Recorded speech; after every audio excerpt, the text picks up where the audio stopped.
Hello student, good morning. आज आपको 9th class में एक्सरसाइज 1.6 को पढ़ाने से पहले आपको वास्तविक संख्याओं के लिए घातांक नियम बताएंगे। ठीक, तो घातांक नियम निम्न है।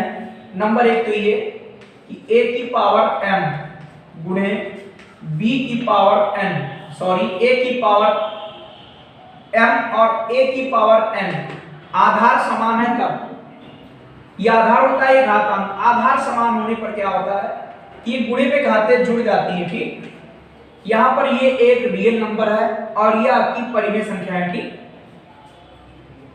a का मान 0 से बड़ा होगा, 0 नहीं होगा। ठीक, तो आपकी क्या होती है, जब आधार समान है तो गुणे में घातें जुड़ जाती हैं। और इस तरीके से है, अगर a की पावर m डिवाइड हो a की पावर m, या ऐसे लिखा a की पावर m और a की पावर n, तो आ जाएगा a की पावर m माइनस n।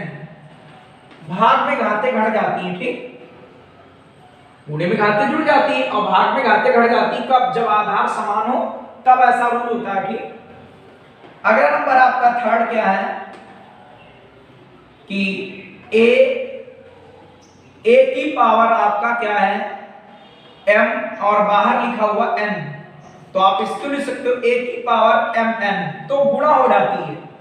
आधार आपका एक ही है और mn लिखा हुआ तो गुणा हो जाएगा mn, और ऐसी कंडीशन पर गुणे में घातें जुड़ जाती हैं। ठीक, अगला नंबर फोर्थ, अगर लिखा है a की पावर n और b की पावर m, या इसका होल पावर m लिखा हुआ है, ये a और b दो अलग अलग संख्याएं आपकी दी हैं और इसका लिखा है होल m, तो आप लिख सकते हो a की पावर m और b की पावर m, अर्थात दोनों में पावर से गुणा हो गई। ठीक, और पांचवा इस तरीके से कि 1/a की पावर n है तो ये ऊपर जाएगी, पावर a की पावर माइनस n हो जाएगी। ठीक, कि 1/a की पावर n तो बराबर आ जाएगा a बराबर क्या, बराबर आएगा a की पावर माइनस n, ये ऊपर जाएगी तो पावर माइनस में हो जाएगी। ठीक, अगला आपका सिक्स्थ रूल है कि आपका लिखा है n और अंडर रूट a, आपका रूट a है, a की करड़ी घात n है, तो यहां पर a बराबर क्या आएगा 1/n, जो भी यहां पर लिखा होगा 1/n हो जाएगा। जैसे यहां पर वर्गमूल होता है, वर्गमूल में जानते हो कि यहां पर 1/2 लिखा होता है लेकिन लिखा नहीं जाता है, तो a की पावर 1/2। और यदि घनमूल होता है तो घनमूल में क्या होता है, a की पावर 1/3, अगर चौथा मूल है तो 1/4, इस तरीके से हो जाता है। ठीक, तो ध्यान रखिएगा कि अगर आधार आपके समान है कि 2 की पावर 3 और लिखा 2 की पावर 4, तो गुणे में घातें जुड़ जाएंगी, 3 और 4 7, 2 की पावर आपकी हो जाएगी 7 अर्थात 7, 2 की पावर 7। इस तरीके से बात सबको क्लियर हुई होगी। ठीक, कि अगर गुणे में है तो घातें जुड़ जाएंगी कब, जब आधार समान हो तब, अगर भाग में है तो घट जाएंगी। जैसे 2 की पावर 4 डिवाइड लिखा है 2 की पावर 1, तो रहेगा 2 की पावर 4, 4 माइनस 1 बराबर 2 की पावर आ जाएगा क्या 3। ऐसे ही कि 2 की घात लिखी है 3 और बाहर लिखा हुआ 2, तो आ जाएगा 2 की पावर 3 दूनी 6। ऐसे लिखा है कि 2 की पावर 3 या 2 गुणे 3 की पावर बाहर होल 3, तो आ जाएगा 2 की पावर 3 गुणे 3 की पावर 3 आ जाएगी। ठीक, ऐसे ये भी लिखा है कि 1/2 की पावर 4, तो ऊपर आ जाएगा 2 की पावर माइनस 4। इस तरीके से आपके सभी आपको नियम समझ आ गए होंगे। अब आपकी प्रश्नावली स्टार्ट करते हैं। ठीक,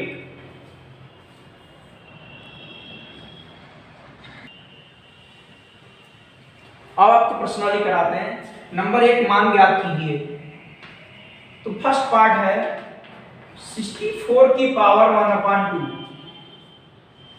आप क्या करेंगे, 64 के फैक्टर कर लेंगे 2, या ऐसा करते हैं कि जानते हो कि ये 64 की पावर 1/2, तो 8 की पावर 2, चाहो तो ऐसे कर सकते हो या फैक्टर कर लो जैसा आपका मन हो।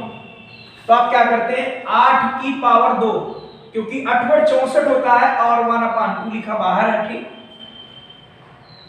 ठीक है, 8 64, 8 8 की गुणा करोगे 64 आएगा, तो 8 का पावर 2 और इसके ऊपर पावर हमेशा छोटे अंकों में लिखते हैं, जैसे 2 की पावर 2 ऐसे, क्योंकि इसके ऊपर इतना बड़ा लिख दोगे क्या होगा, ये दब जाएगा, ठीक। इसीलिए बोझ अपने से हल्का रखा रहता है, इसीलिए अंक छोटा लिखा रहता है ऊपर, ध्यान रखना हमेशा।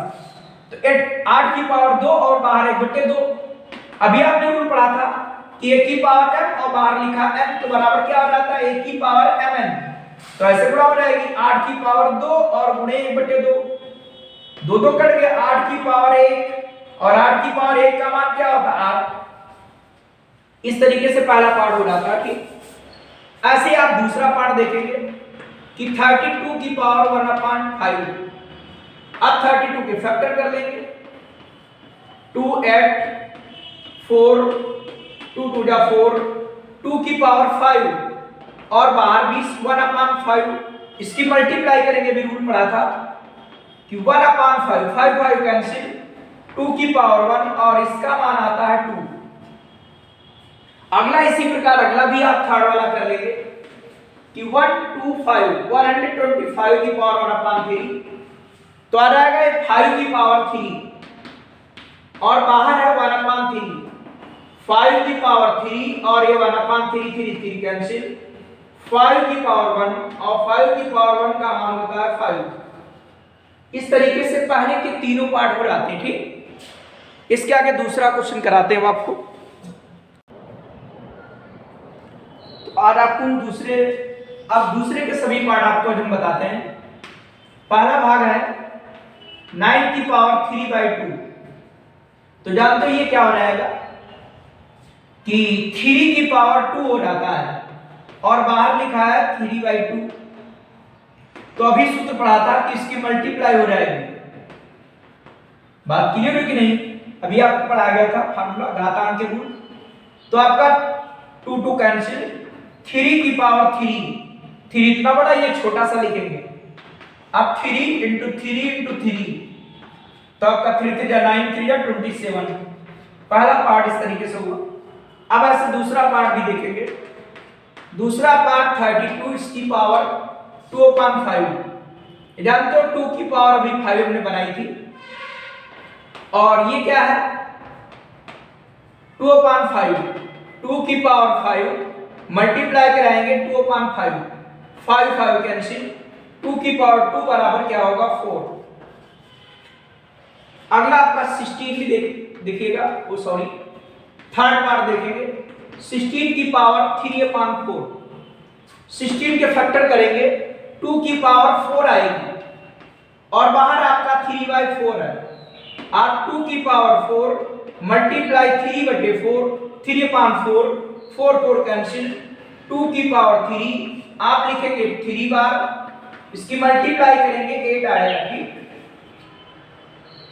अगला इसका चौथा पार्ट 125 इसकी पावर -1/3। ये क्या आएगा 5 की पावर 3 बाहर आपका लिखा हुआ है -1/3, यह आएगा 5 की पावर 3 और -1/3, आपका 3 3 कैंसिल, 5 की पावर -1, ये आपका अपान में आएगा 1/5 की पावर 1। जैसे भी फार्मूला पढ़ा था a की पावर 1/a की पावर m बराबर a की पावर -n। तो इसका विपरीत हो गया, ठीक, कि 5 की पावर -1 तो हो जाएगा 1/5। इस तरीके से दूसरे के सभी पार्ट हो जाते हैं, ठीक। ध्यान रखिएगा किस तरीके से करेंगे। इसमें आपके कौन से नियम लगे, पहले और दूसरे में a की पावर m और गुणे लिखा है n, तो आ जाएगा a की पावर m गुणे n, इस तरीके से। तो पहले दूसरे क्वेश्चन में आपके घातांक के यही हमने रूल लगाकर तभी लगाया क्वेश्चन, ठीक। तो सबसे पहले आप घातांक के रूल लिख लेंगे और उसके बाद ही न्यूमेरिकल करेंगे।